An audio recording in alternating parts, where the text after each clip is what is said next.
उनके छोटे भाई मौजूद हैं, वो उस वक्त मौके पे भी मौजूद थे। हम उनसे भी पूछना चाहेंगे कि बड़े भाई जो है वो उनके किस तरह के इंसान थे और उनको उनकी किस तरह से याद आती है।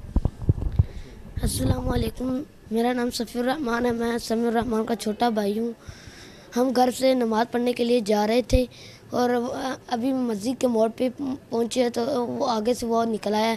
तो हमें कहता है कि तुम हम मेरी बात मानोगे कि नहीं। मेरे भाई ने कहा मैं तुम्हारी बात नहीं मानूंगा।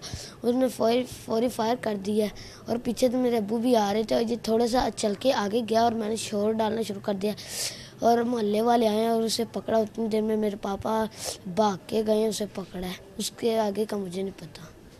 तो आपके भाई आपके साथ किस तरह से जब वो नात पढ़ते थे आपको कैसा लगता था और उनकी याद आती है आपको? मुझे उनकी बहुत याद आती है। जब नात पढ़ते थे तो सामने खड़ा होता था, मुझे बहुत फ़ख्र महसूस होता कि मेरा भाई आज नात पढ़ रहा है।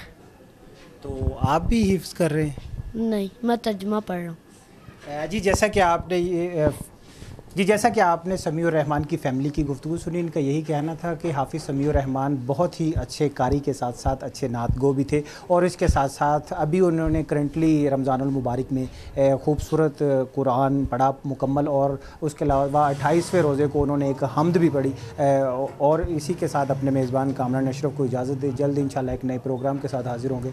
तब तक अल्लाह हाफ़िज़।